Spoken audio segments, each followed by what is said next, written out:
This is SMNI News Channel. Truth that matters.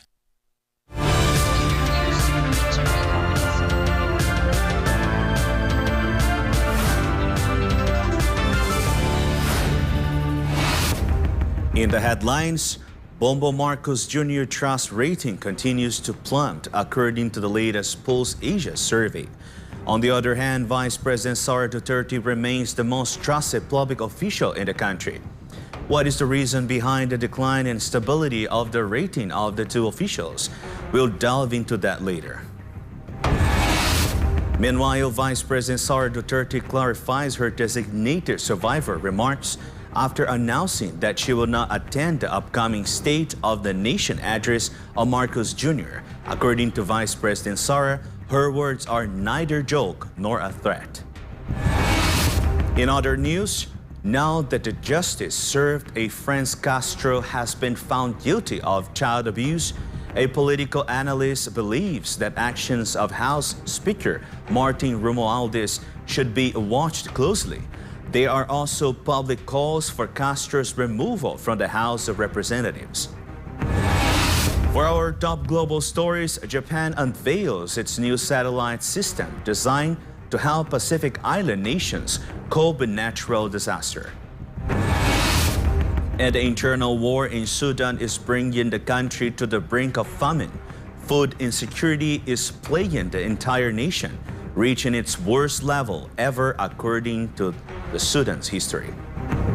I'm Deivid Lira. Newsline World starts now.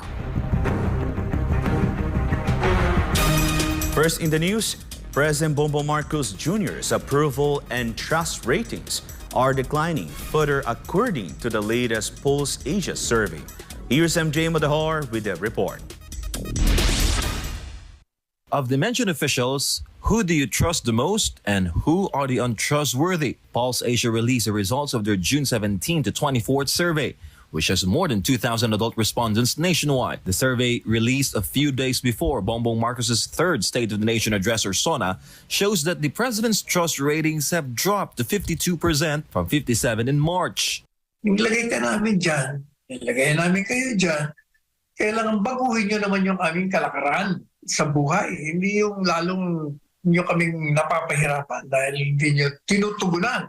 Marcos Jr. also received the lowest trust rating from Mindanao residents, who gave him a failing grade of 35%, down from 38%. On the other hand, Visayas residents gave him a consistent 54% in the two consecutive surveys. Recently, there was a violent attack by the combined forces of the PNP SAF and CIDG on the religious compounds of the Kingdom of Jesus Christ or KOJC in Davao City and Sarangani Province. This occurred on June 10, 2024, a week before Pulse Asia conducted its nationwide survey. Puro politika nasa isip nyo, pagpapalawig ng inyong mga termino. Paninira ang ginagawa ninyo, inaapi nyo. Inuusig nyo yung inyong mga kalaban. Yan ang dahilan kung bakit mababa ang kanilang rating. The violent operation by armed authorities received massive backlash and scrutiny among Filipinos worldwide. The KOJC documented the harassment of armed authorities against church workers during the said operation. In the same survey, Vice President Sara Duterte emerges as the most trusted government official at 71%. She also received 71% in the March 2024 survey. 95% of Mindanao residents trust VP Sara in two consecutive turns. In contrast, Marcos Jr.'s cousin, Speaker Martin Romualdez, still lags in trust ratings with 31% and 35%. Marcos Jr. and Romualdez have previously been criticized for lacking concrete programs for Filipinos. Instead, they focus on distributing aid alongside holding concerts in various parts of the Philippines. Meanwhile, the Marcos Jr. administration received a failing grade in foreign policy. Tensions in the South China Sea intensified during his term due to his over-alliance with the Americans. According to foreign relations scholar Sasrogando Sasot, Marcos Jr. dismantled the friends to all, enemies to none foreign policy of his predecessor, former President Rodrigo Duterte, a foreign policy that Marcos Jr. had promised to continue during his campaign. Well, foreign policy-wise, I will give the Bongbong administration a failing grade. Super failing grade. Due to the excessive alignment with the Americans, China and Russia, two nuclear superpowers, are now conducting joint naval drills in the South China Sea. Russian President Vladimir Putin previously threatened to resume the production of nuclear weapons after the U.S. used the Philippines and Denmark as storage for nuclear warheads. According to Sasot, if the Philippines is obliterated by war, the public will have no one to blame but Marcos Jr. Nakikita natin yung epekto ng kanyang foreign policy right now. Hindi tayo mapakali. Hindi ba?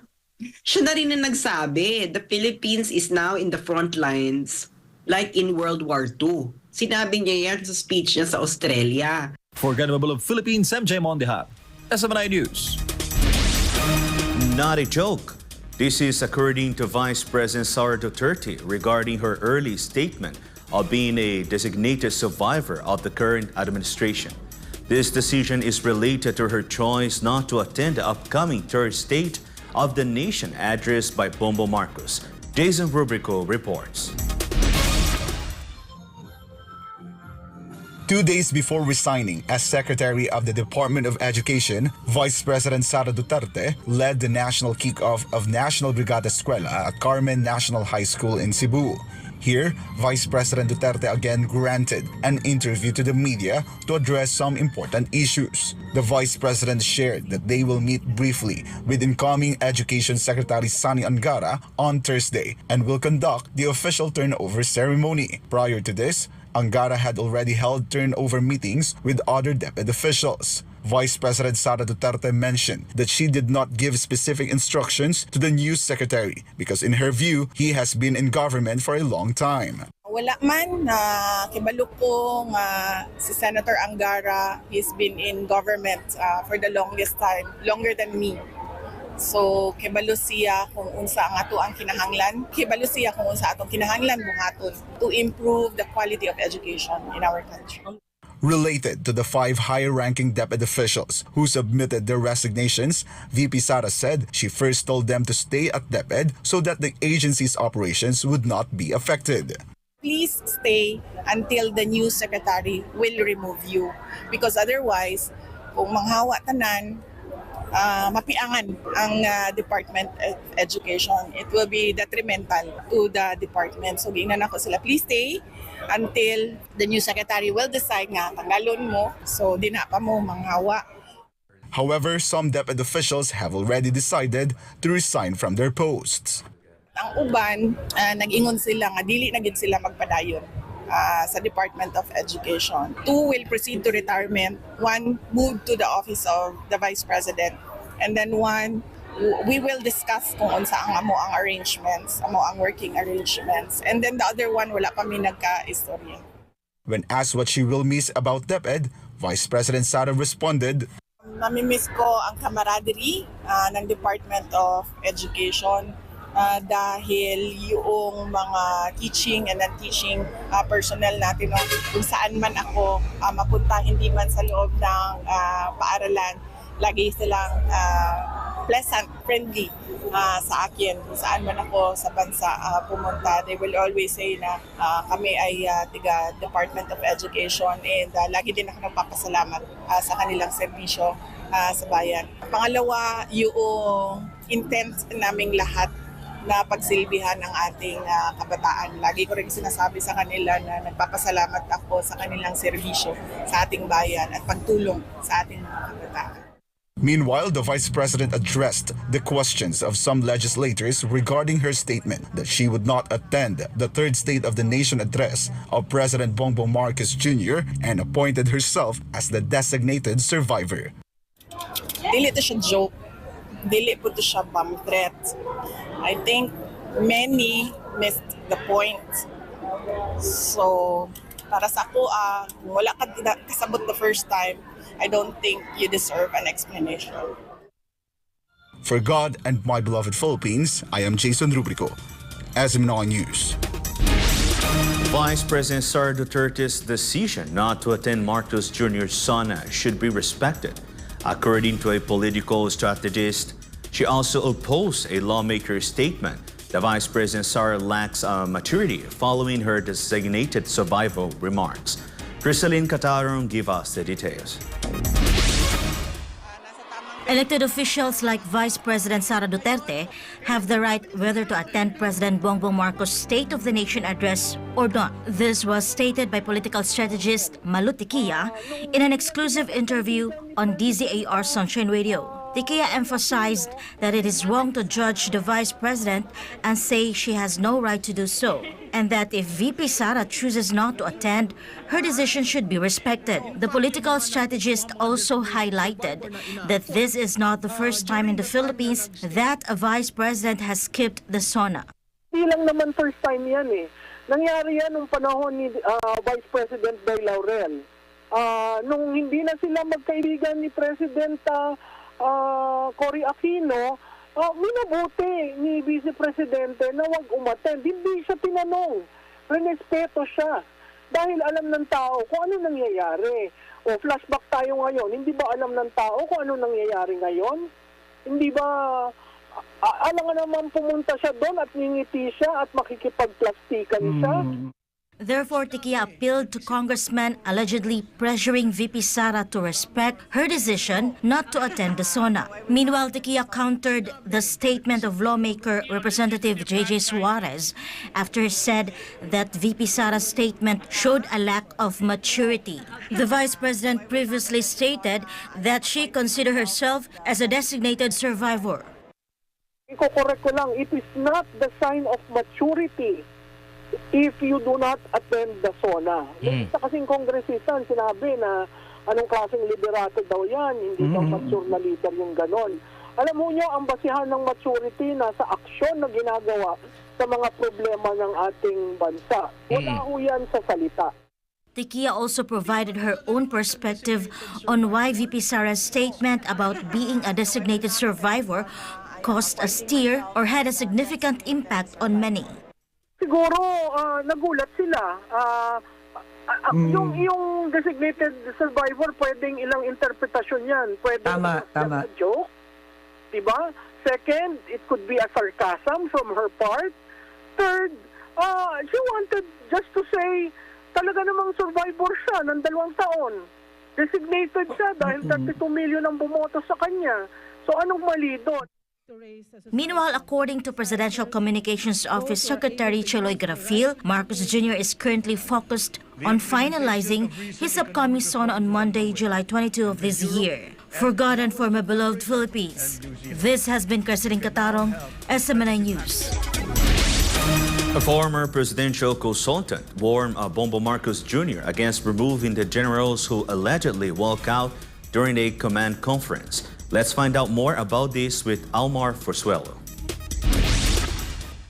Although the Armed Forces of the Philippines or AFP denied the issue of some generals allegedly walking out during the command conference on July 4, 2024, former presidential consultant of former President Rodrigo Duterte, Jose Alejandrino, couldn't help but warn Bongbong Marcos about his decisions. In a social media post, Alejandrino stated that if Marcos Jr. proceeds to remove the 7 generals involved in the walkout issue, just like the Department of National Defense did to former Westcom Chief Vice Admiral Alberto Carlos, it could lead to unfavorable consequences. Alejandrino emphasized that PMA graduates should take action against the injustice being done to them. He explained that if the current administration can do this to high-ranking officials of the Armed Forces of the Philippines, they can do the same to any PMA graduate. In the end, Alejandrino reminded soldiers, regardless of rank, that their loyalty should not lie in the interests of any individual, but should be for the people and the country. For God and my beloved Philippines, Almar Forsuelo, SMNI News. Ever since Bongbong Marcos became president, the labor groups still haven't had the opportunity to meet with him. In fact, according to the Trade Union Congress of the Philippines, or TUCP, the past administrations have done more to hold a presidential dialogue compared to Marcos Jr. Carla Abellana has the details. Labor groups such as the Trade Union Congress of the Philippines or TUCP need to have a presidential dialogue to discuss the labor issues facing the country. According to TUCP, Marcos Jr. has never been able to hold a meeting to discuss problems related to their sector. Among the pressing concerns are the wage increase and the Philippines remaining among the 10 worst countries for workers and many others. Compared to previous administrations, every Labor Day, the group has a chance at a presidential dialogue except with Marcos. It gives you a sense, maski si Mary Kay Carlson, sa mga pag-uusap namin, she has mentioned that she has mentioned to the President that Labor is seeking a meeting, etc., etc. Nagpadala na kami siguro ng 6 letters to the President and Deputy Speaker na kami na nakipag-usap kay Pangulo noong Mayo 1. Hanggang ngayon, hindi niya hinaharap. Nandyan pa rin ho yung aming panawagan, yung kagustuhan ho ng labor sector na makapagpulong kay Pangulong Marcos. Kagaya rin ho ng mga nakaraang administrasyon, especially every Labor Day po, may pulong sa ating Pangulo pang madiscuss ho namin kasi napakarami na ho yung issue ng labor sector kinakarap. Pangunahin ho dyan yung sahod, pero nandyan din ho yung mga iba pang labor rights violations. One of the concerns of the group is that the current administration will focus on the fact that the requested investment or the investors who will enter the Philippines will be exporters to the European Union and the United States market. Through this, Filipinos will have more decent jobs. Ang pinag-uusapan natin dito, free trade agreements, EU GSP at US GSP, yung General System of Preferences. Yung sa EU, that's about 3,500 product lines. Goma, tires, rubber shoes, garments, leatherware, electronics. Sa US naman, that's about 6,000 product lines. That represents hundreds of thousands of decent jobs. In the U.S., that's about 6,000 product lines that represent hundreds of thousands of decent jobs. For God in my beloved Philippines, Carla Abellana, SMNI News. A political strategist is now challenging Martin Romualdez and the public after Franz Castro was found guilty of child abuse. Val de Vinagracia for the details. Dapat ang batas walang pinapaboran, no? Dapat patas lang. The guilty verdict against ACT Teachers Party List Representative Franz Castro for child abuse poses a significant challenge to the leadership of Martin Romualdez. According to political strategist Malu Tiquia, Romualdez's actions towards Castro need to be monitored, specifically whether Castro will be removed as a member of the House. To recall, the lower house removed Negros Oriental 3rd District Representative Arnie Teves Jr. after he was implicated in the murder of Negros Oriental Governor Roel Digamo and several others last March of 2023. Yung kay Congressman Teves, kahit on appeal kaagad inalis nila sa pwesto. So, again, papasok na naman dyan yung ethical standards, no?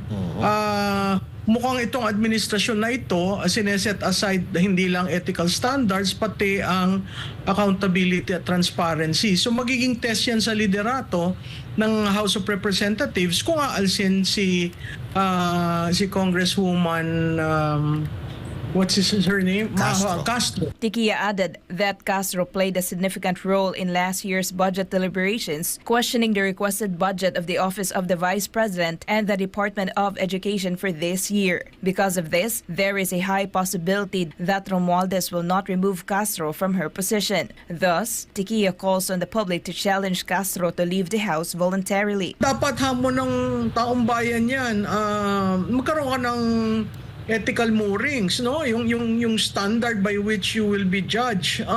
Hindi porke hindi ka aalsin ni speaker, okay lang. Tiquia believes that the public will judge Romualdez based on his treatment of Castro, a leftist lawmaker who has never condemned the crimes of the CPP-NPA-NDF. Makikita natin na critical, doon husgahan ng bayan kung si speaker ba ay patas ang pagtingin sa batas o may pinapaboran.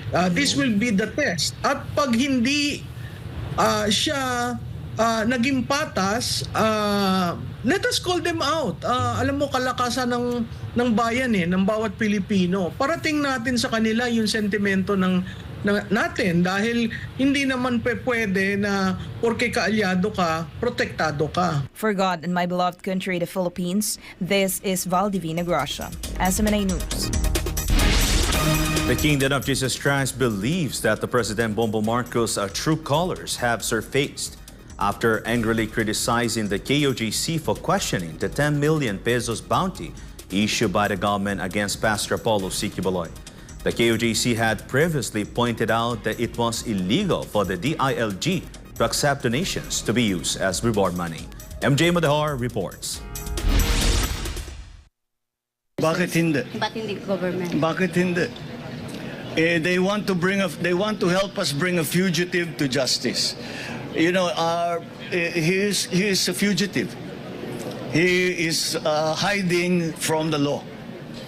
Now, if there are private citizens who want to assist the government in that effort to bring him to justice, I do not see what is any. So he can question their motives as much as they want, but magpakita siya. I question his motives. Let me question his motives. Bakit lagi kaming kine-question? Sinusundan lang namin ang batas. Sundin din niya ang batas.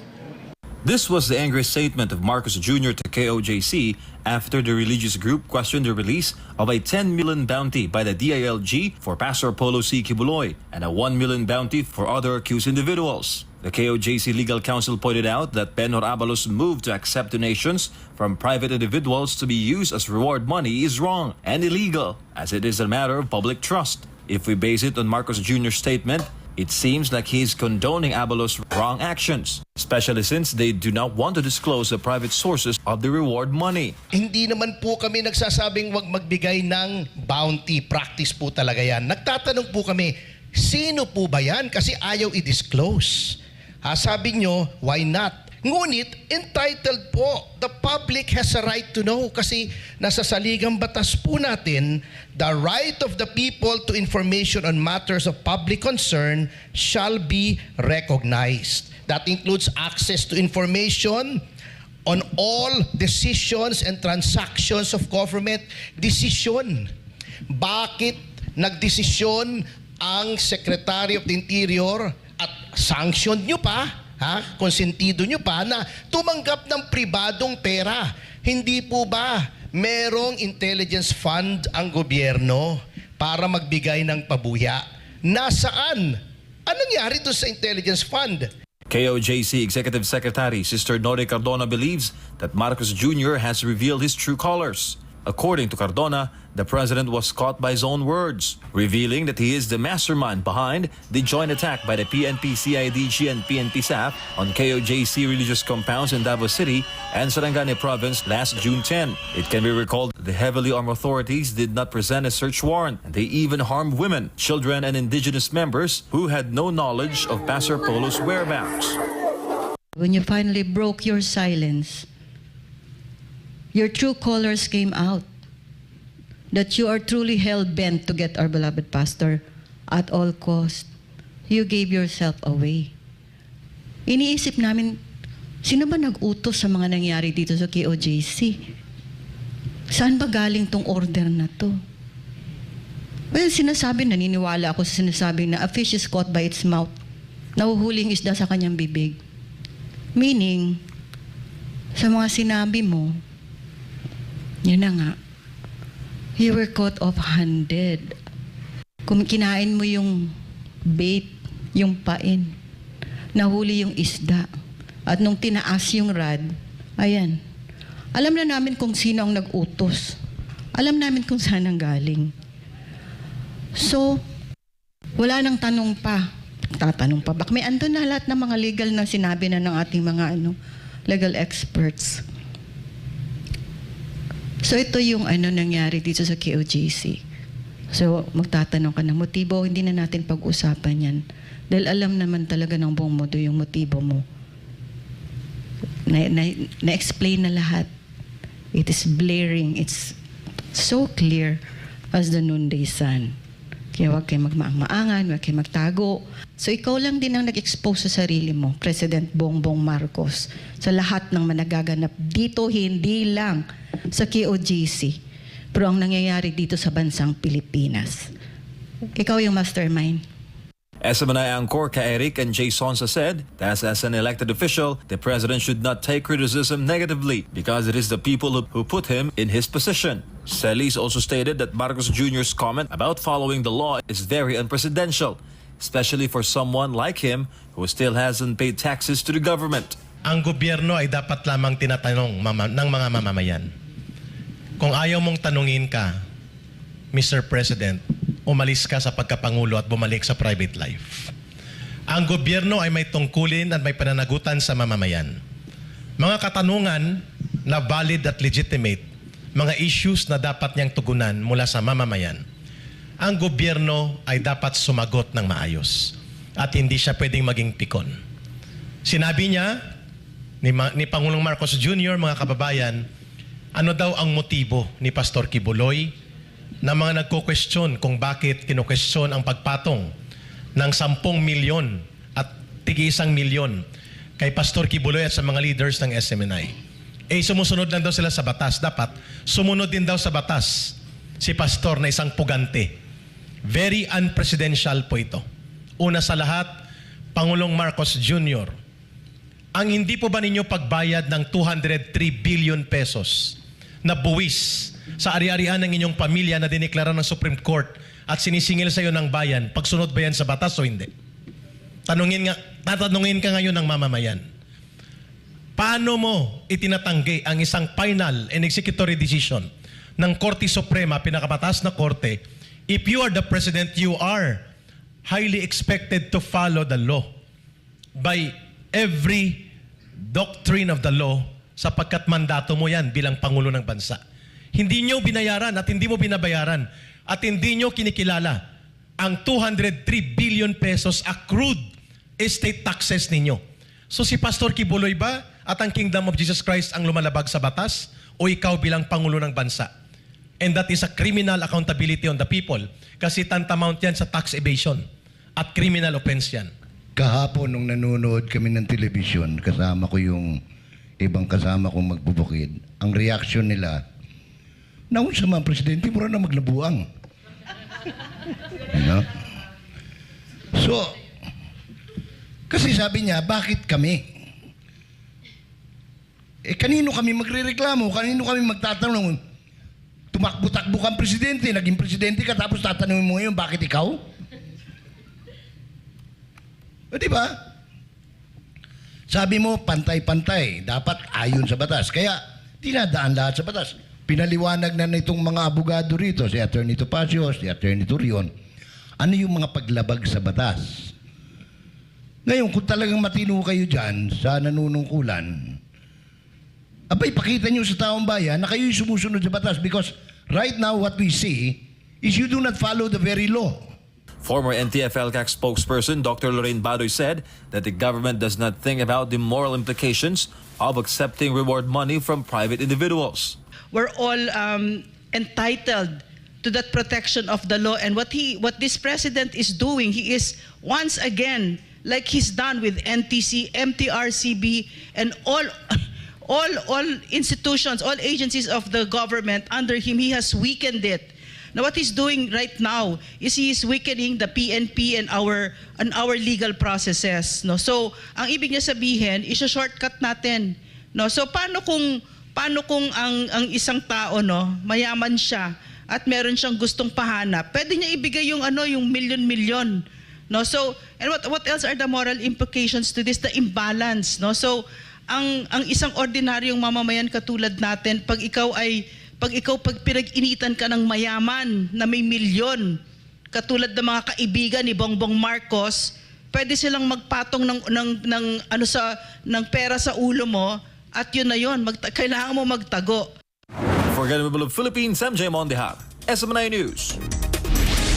Several IP leaders in Ingot want ACT Teachers Party List Representative Castro removed from office. Ina Mortel reports. The guilty verdict of Tagum RTC Branch 2 against ACT Teachers Representative Franz Castro in the child abuse case provides sufficient grounds for her removal from office, according to the NTF-ELCAC Legal Cooperation Cluster. This is also the call of several IP leaders in Talaingod, Davao del Norte.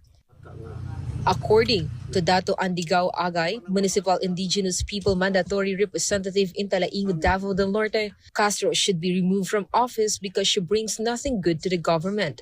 Dapat gid nga tanggalan sa Congress kay mo man ang makatag sa gobyerno nga dili maayo.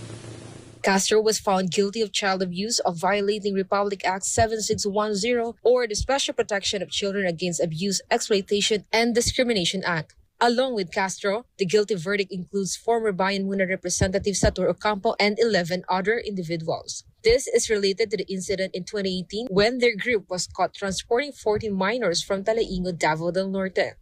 The court previously dismissed the defense that their actions were part of their educational mission and that the recruitment of indigenous youth was a part of it. Castro and Ocampo will serve almost 5 years in prison. However, according to Dato Andingao, this is not enough. Kami mga tribal leaders hugot kaayo nga paprisog yun dili gid ingon nga buyan pa antod sa kahanturan sa kamatayon niya dito ra mamatay sa kulungan. Meanwhile, in their joint statement, they said they would appeal the child abuse verdict up to the Supreme Court. According to Bayi Pilar Libayaw, the tribal chieftain in Talaingod, if Castro is ultimately removed from Congress, it would be a good thing to prevent troublemakers in their ancestral domain. Mas maayo. Kay aron wa na magsinamok diri sa bukid, ma'am. Lisod kayo nang naisamok ba?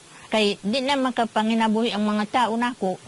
Labi na kay mga pobre, di siyempre maning kamot sila panginabuhi. Lisod man kayo nga dito rekta mo salig sa gobyerno. It can be remembered that the leftist groups in Congress, ACT Teachers, Gabriela Women's Party, and Kabataan Party List are urban operatives of the communist terrorist group CPP, NPA, NDF, according to its former cadres and members. For God and my beloved country, the Philippines, this has been Ina Mortal, SMNA News. Up next, Myanmar junta and rebels clash anew following the collapse of the 4 days unilateral ceasefire between both sides. And 6 Vietnamese nationals found dead inside a luxury hotel in Bangkok, Thailand. Authorities found their lifeless bodies inside a suit and a table full of untouched food and cups laced with cyanide. Stay tuned for more news.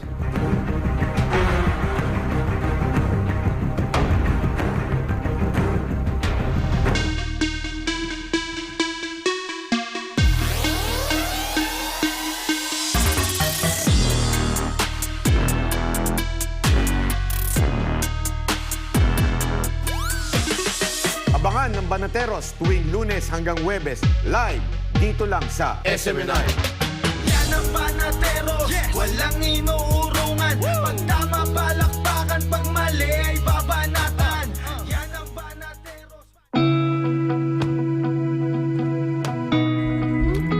Kung akong tatanungin, kahit saang aspeto, gusto ko garantisado.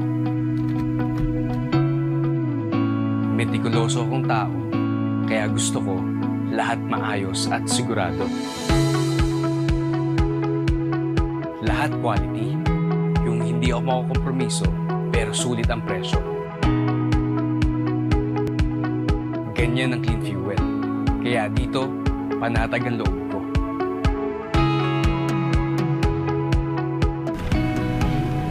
Magandang umaga po, sir. Full tank po. Full tank.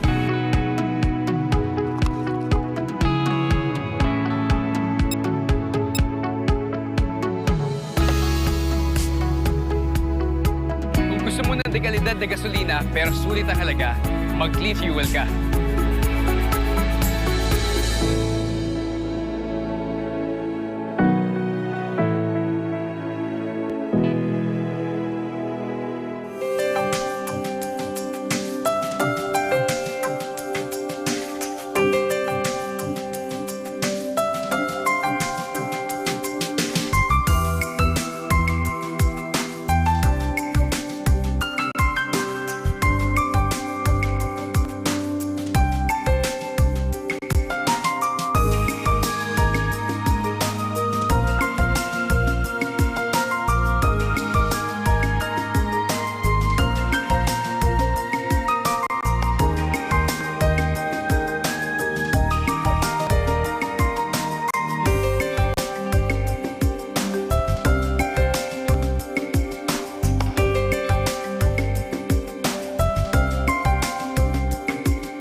and bring the joy, the love, the peace, and compassion to the whole world.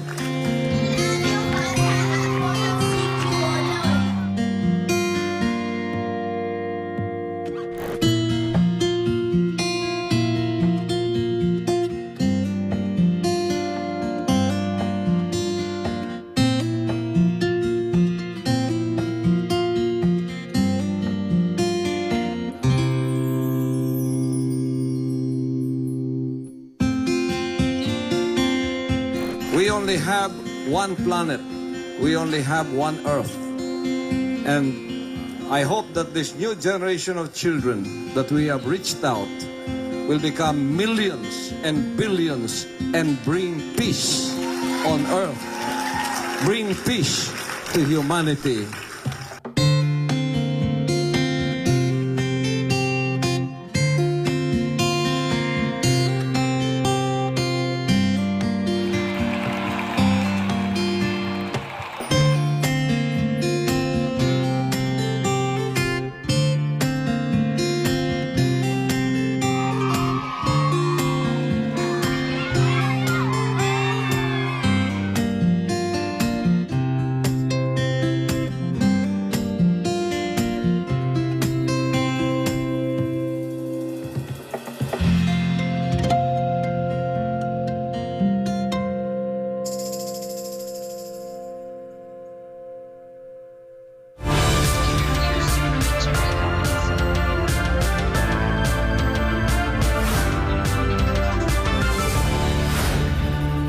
Back in the news, a few days before Bongbong Marcos' State of the Nation address, some senators expressed what they wish to hear from the country's chief executive. Carlo de la Peña has the report. Next week at 4 in the afternoon, Bongbong Marcos is expected to face the Filipino nation for his third State of the Nation address or SONA. The speech is expected to focus on the achievements of his administration, according to Senate Minority Leader Aquilino Coco Pimentel III. Noong unang SONA, siyempre plano. Pangalawang SONA, pwedeng sabihin bumubuelo pa. Ngayon po, pangatlong SONA, dapat achievements na po. Lalo na dun sa mga departamentong binigyan ng malalaking halaga sa budget. Pimentel wants to hear about PBBM's achievements in the agriculture sector. To recall, Marcos Jr. volunteered to be the head of the Department of Agriculture when he first assumed office as the country's president. In his first year in office, the president announced his goal to achieve a 20 peso price per kilo of rice. The number one ng concern ng taong bayan, siyempre agriculture. Pagkain, presyo ng mga bilihin, presyo ng mga pagkain, lalo na ng presyo ng 1 kilo ng bigas. So we need to hear from the president sa laki ng halagang binubuo sa agriculture, ano na ang naging resulta nito. Aside from agriculture, the Senate Minority Leader also wants to hear an update on the government's housing project. The administration earlier announced the construction of 1 million housing units per year or 6 million housing units by 2028. Napakalaking halagang binubuhos natin would be sa housing, and I really had my doubts dun sa targets na in-announce ng Department of Housing, so I want to hear a report ano na ang nangyari sa housing. Due to the growing calls to expel Philippine offshore gaming operators or POGOs from the country, it is also anticipated that Marcos will highlight this in his SONA. In September, the Senate first recommended a total ban on POGOs in the Philippines. Alam nyo na sana gulatin tayo ng presidente with a surprise announcement of his kasi bagong Pilipinas siya ng bagong Pilipinas, di meron siyang bagong polisiya tungkol sa POGO. According to Senator Ronald Bato de la Rosa, the immediate attention to banning POGOs is necessary as the country's problems with it have deepened. Yes, yung nakikita na natin na ito, yung mayroon ng paging mayor, di ba? Yung mayor go. Tapos ngayon, meron na naman yung katakot-takot na kadami pa lang mga birth certificates na issue para dito sa mga Chinese. Kasama pa doon yung bayan ko, Santa Cruz na Bodulzor. So it has become a national security threat already. For God and my beloved country, the Philippines, this has been Carlo de la Peña, SMNI News. The government of Japan plans to offer its satellite system to help Pacific nations cope with natural disasters. Ria Saito tells us more. As leaders from Pacific nations gather in Tokyo, the Japanese government plans to build a system that distributes information via the Michibiki Quasi-Zenith satellite system. The initiative aims to help island nations in the Pacific Ocean cope with natural disasters through the Japanese-made satellite. The system will help residents in the region get accurate information even if ground-based telecommunication systems are cut off. The data will help authorities enforce prevention measures and evacuate people from tsunamis, earthquakes, as well as other disasters. Nations in the Pacific region are amongst the most prone to disaster and climate risks, such as tsunamis, earthquakes, cyclones, landslides, floods, and even droughts. The Prime Minister is set to offer the satellite during the 3-day Pacific Islands Leaders Meeting, or PALM, which started in Tokyo on Tuesday and ends on Thursday. Pacific leaders are set to discuss climate change and responses to natural disasters during the international event. Reporting from Tokyo, Japan, this has been Ria Saito, your global citizen correspondent for God and our beloved country, the Philippines. Saudi Arabia has signed an agreement that will open new possibilities for future space cooperation through NASA. Melchizedek Cadiz reports. Assalamualaikum. Saudi Arabia is embarking a bold journey toward transforming the oil-rich kingdom to a global space leader as part of its national blueprint known as the Vision 2030 strategy.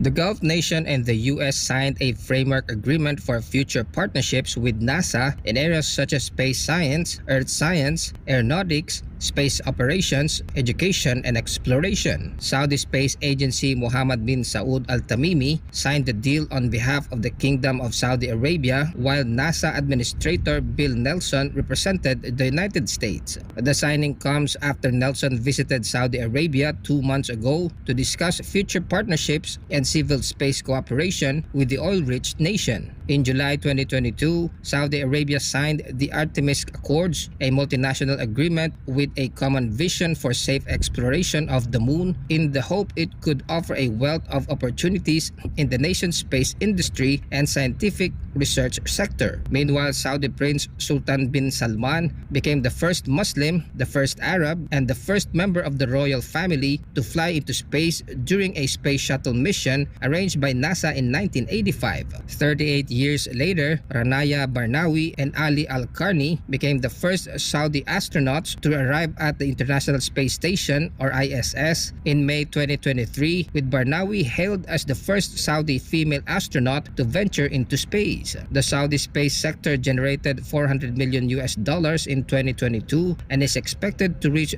$2.2 billion by 2030. Saudi Arabia is investing millions as part of its ambitious goal to make a name in the global space sector. The new era of the global space race saw a few nations pioneering launches of artificial satellites and robotic space probes to the moon and beyond, with other nations striving to follow in their footsteps. Reporting from Kuwait, I am Melchizedek Cadiz, your global citizen correspondent for God and for our beloved country, the Philippines. The Prime Minister of Thailand ordered probe behind the mysterious death of 6 foreigners inside a luxury hotel in Bangkok early this week. Police officers suspected it could be a case of murder-suicide. Chatmongon Pisamagozon reports.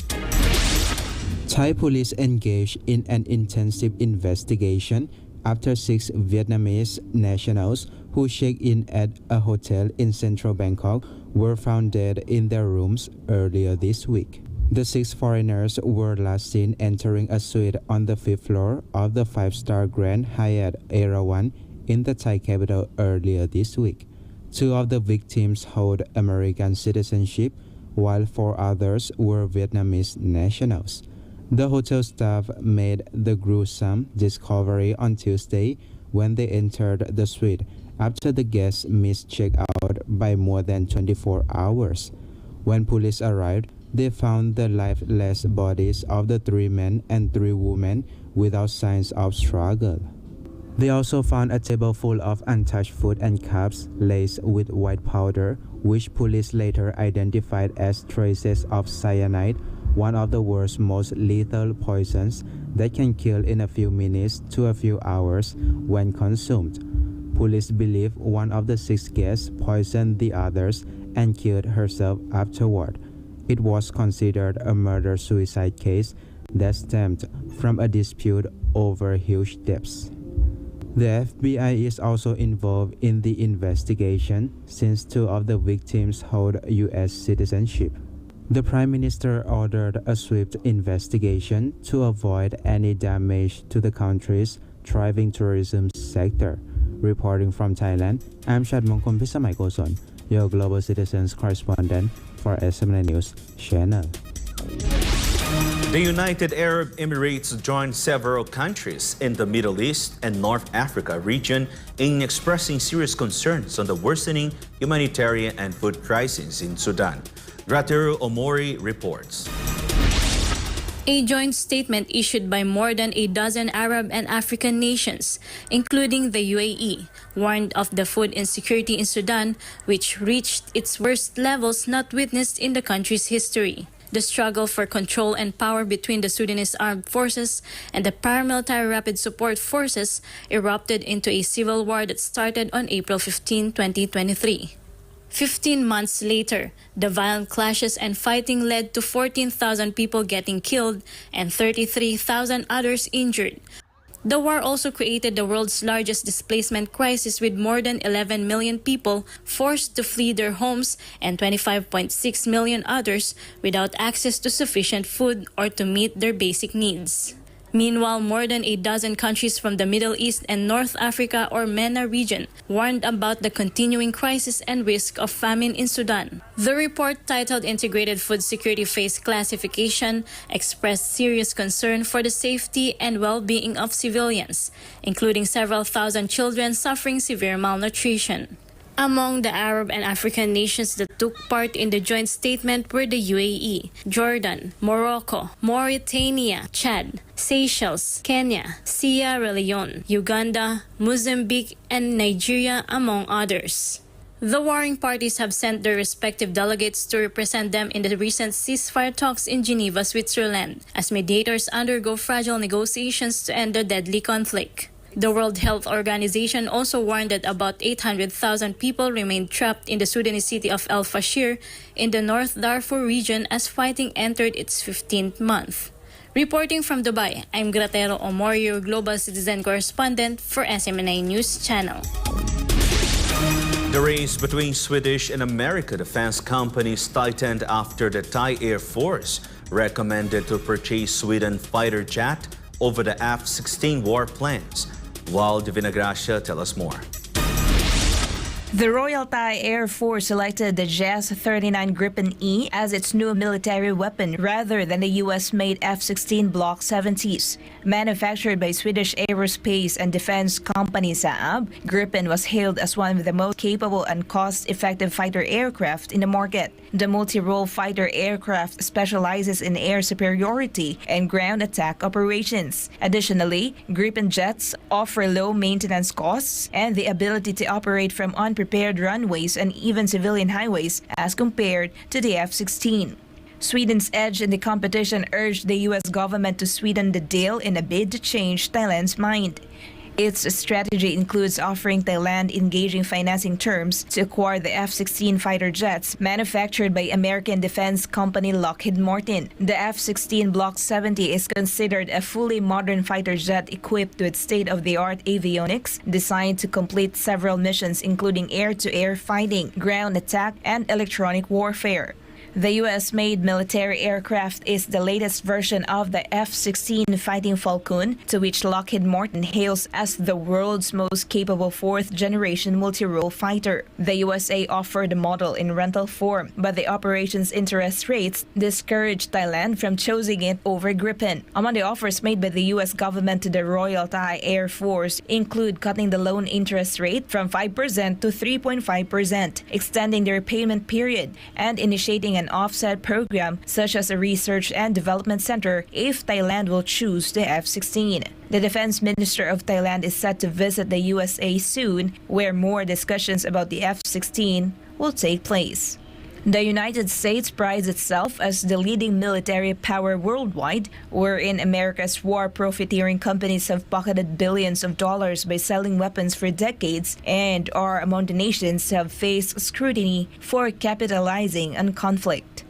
Reporting for Newsline World, this is Valdivina Gracia, SMNA News. Myanmar's military junta tightened security in the nation's second biggest city after renewed clashes with the ethnic rebel groups. Anisa de Guzman filed this report. Mandalay, the second biggest city in Myanmar, is a scene of violence and chaos as fighting between the military and rebel groups intensified. The violence forced residents to flee from their homes. Northern Shan State also witnessed intense clashes despite a 4-day unilateral ceasefire. The first batch of soldiers recruited and trained under Myanmar's controversial military draft law have been deployed in the country's remote border areas. The measure was enforced as the junta suffered heavy losses following years of fighting with various ethnic armies and rebel militias since its 2021 coup d'etat. Under the new law, men between the ages of 18 and 35 and women between 18 and 27 can be drafted to serve in the armed forces for 2 years, with each batch trained for 3 months. Reporting from Thailand, I'm Anisa de Guzman, your global citizen correspondent for God in our beloved country, the Philippines. An Argentine professional football player involved in homophobic and racist chants during the Copa America final received disciplinary actions, while FIFA launched an independent probe following series of complaints over the incident. Federico Veloso for the report. Nearly 6 years have passed.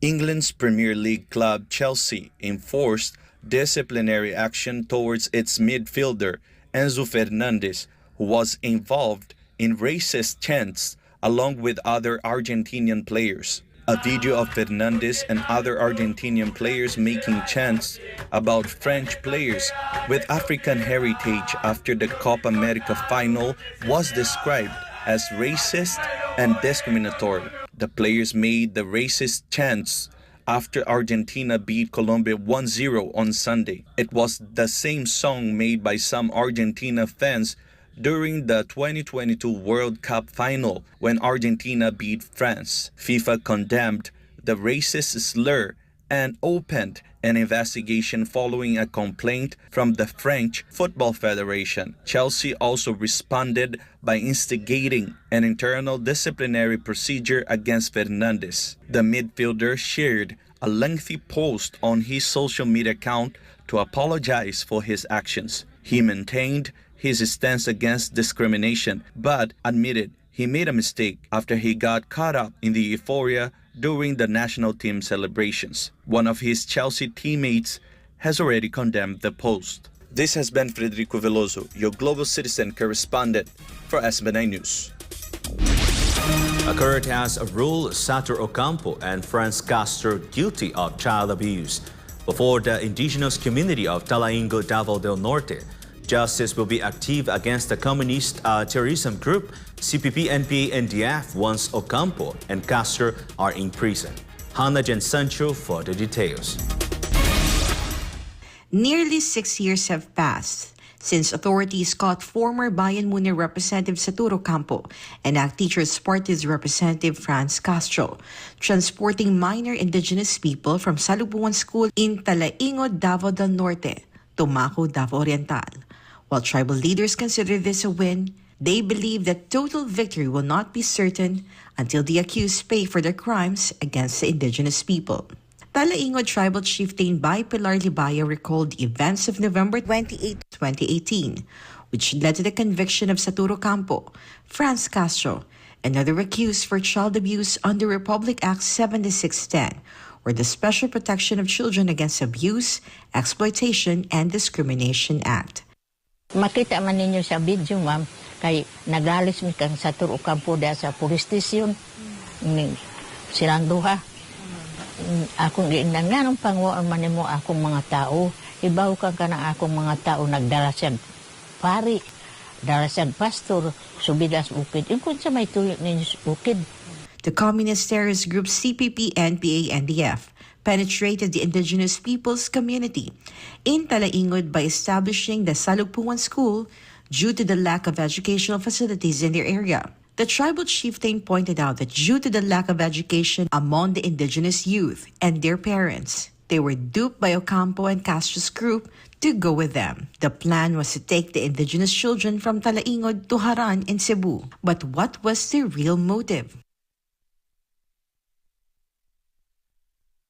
Kanang dito na sila sa Haran, ug asa ang rally dito dadon. May istorya man mga batang mag-uli diri. Kung sa may trabaho ninyo dito, ay wala, mag-uban-uban lang may asa ang rally. Thus, the decision of the Regional Trial Court Branch 2 in Tagum City, Davao del Norte is a welcome development for the indigenous community of Talaingod. To recall, the court ruled Ocampo, Castro, and 11 others guilty beyond reasonable doubt for violating Section 10A, Article 6 of Republic Act 7610, which carries a penalty of 4 to 6 years imprisonment. Ang panawakan na nako, ma'am, sa gobyerno nga pinauto na ako nga tabangan kami ang mga lumad nga ipadayong gid ipakulong si Ocampo hanggang nga kamatay yung gid niya. Apil na si Castro. Kaya sila man nagkauban ay. The Armed Forces of the Philippines believe that improving the lives of the indigenous community is not solely the responsibility of the government.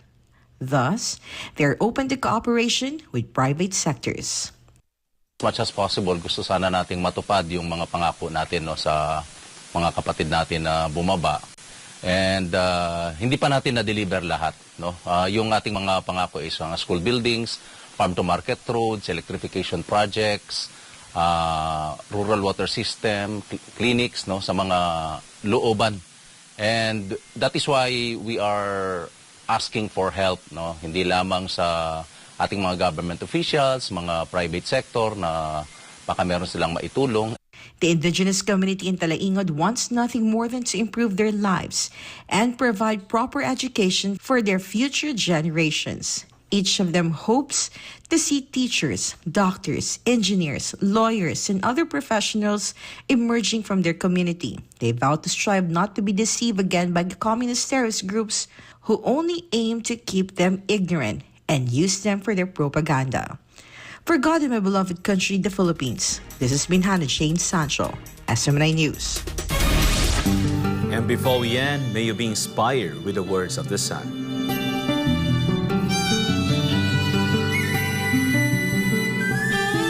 Do not let your mind rule you. You have to rule your mind.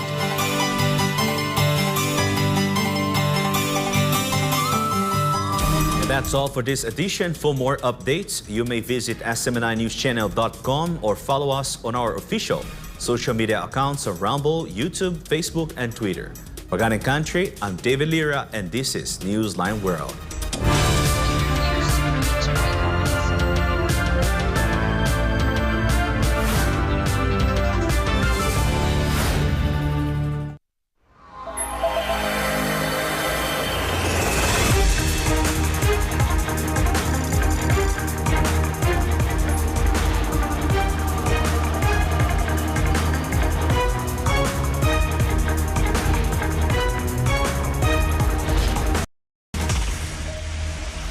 This is SMNI News Channel. Truth that matters.